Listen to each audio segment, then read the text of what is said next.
I'm sure you know culture is important for a company, for a team, for a group of people, but maybe you don't know how to go about creating an awesome company culture. Well, today I want to tell you exactly how to do that.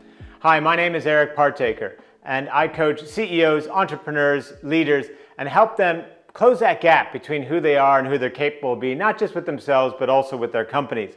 And today I'm going to take you through step by step how you can go about creating an awesome company culture for your group or team. The first thing that you need to do is define your why. So what is this culture trying to achieve? When I was building up a restaurant chain, a Mexican restaurant chain called Chilango, the number one reason for our existence, we said we existed to make the world a more vibrant place, that we added flavor to people's lives and that we brightened up their days. That one-word distillation of the brand was vibrancy, and everyone understood that why, and it permeated everything that we did as a company culture. It even influenced the menu development, the restaurant interiors, and of course, the people. So when we were hiring, we were looking for the people who were naturally vibrant, the people who, if you just were around, they would just brighten up your day. But all of that was informed by our why. Number two, you need to define what is it that you as a group value. And really for that why session, determining why you exist, as well as your company values, I would highly encourage you to try to do this as a facilitated session. You can actually do both of those. Bringing someone in, key members of the company or the team that you think most represent what you're all about, and help them uncover within you or discover what are the things that the team truly values, what's truly important for this group of people. This could be influenced by external things going on in the market, but also just a result of who the people are. And another lens that you might want to look at is if the team has already been around for some period of time, look at who you've promoted. Why did you promote those people? And also look at people who didn't work out. What were the reasons that they didn't work out? Because the antithesis of those reasons are also things that then therefore you must value as a company. So for example, if somebody didn't work out because they were very unfocused and unstructured in their approach, it may be that you highly value as a group, focus and structure. Once you determined your why and you know what you value as a group, you need to circulate that with everyone. You need everyone's feedback. Even those involved in the process might have a change of heart once they see it written down. And depending on the size of the company, you may not have been able to involve everyone in the process. And you want to send that out, your why and your values, and you want to be asking some key questions such as, what would you do to improve upon this? And what might be missing? When we describe what we're all about as a company or as a team, what's missing? When we describe why we're doing this, what our vision is, what's missing? When we describe what it is that we value in each other and in others who might join our team, what's missing? And that will help you really make sure that, well, it's as good as it can be and that you're not missing anything. Number four, we want to hire against these values. So we want to develop questions that relate to the values and help us uncover whether within that person that we're interviewing, those values are present. Another quick example, at the restaurant chain that I built that I referenced before, we had 4 core values of principled, offbeat, fun, and determined. So we had questions within our interviews that related to those values, such as, tell me about the last time that you had fun, or which related to the fun value, obviously. Or tell me about a time when you chose to take a course of action which you knew was right, but perhaps not popular, which was talking about that principled value. Or we might have asked a question such as, tell me about a time when you just had to persevere and take action, perhaps despite not feeling like it. And that would be a chance for them to demonstrate how determined they were as an individual. Number 5, you want to make sure that you're discussing these values frequently as well as your mission.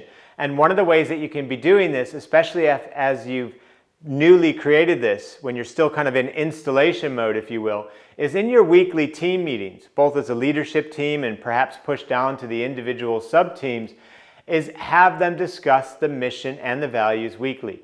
One of the simple things that you can do with mission is simply ask people in the meeting to, well, what is our mission? Can anyone recite that mission?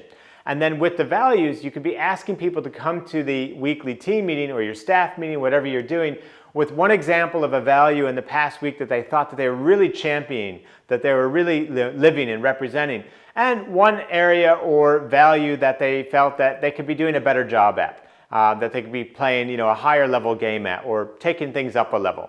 And that's a simple way for you to start bringing these mission and values into your discussions more frequently. Number 6, we want to include these values in our performance reviews. So performance reviews typically focus just on competence, but we also want to make sure that we're having a discussion. Even if you're not formally evaluating the team member against the values, you at least want to talk about them. So using the example that I gave earlier, so how principled do you feel that you've been in the last quarter? How offbeat has been your approach to problem solving? To keeping an open mind. How fun have you been living? Are you enjoying yourself? Are you doing things to keep yourself smiling? How determined do you feel that you've been? Just talk about them.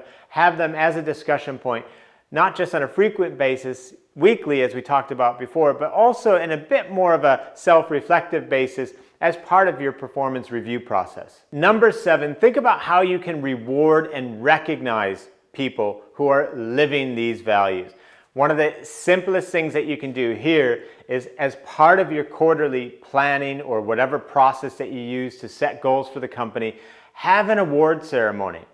And maybe have each of the values as, for example, a separate trophy that will be awarded to the member of the team or the employee that you felt most represented that value, that was most living whatever that value is about. And here's another thing that you can do. The decision for who that person could be voted on by everyone in the company. So everyone is casting in their vote, and so that you feel like you're getting a strong representation from your people about who most represents whatever set of values that you're measuring people against. And then number 8, make sure that you promote and fire according to your values as well as your why. So in the restaurant chain example that I built, I talked about how our why was vibrancy. So we weren't going to be promoting somebody in the company who wasn't exuding vibrancy, who was making things less than vibrant. Equally, when it came to our values, we weren't going to promote somebody in the company who we didn't feel represented those key values of being principled, offbeat, fun, and determined. And similarly, if we decided to get rid of somebody, it wasn't just for competence. It would also be linked to, well, are they being vibrant? Are they supporting that mission to make the world a more vibrant place, to add flavor to people's lives, to brighten up people's days, or are they kind of darkening things? And again, on the flip side of the values, are they perhaps not being principled, not being offbeat, fun, or determined? So you really can create an awesome company culture if you take the time to, number 1, define your why. Number 2, define what you value as a team.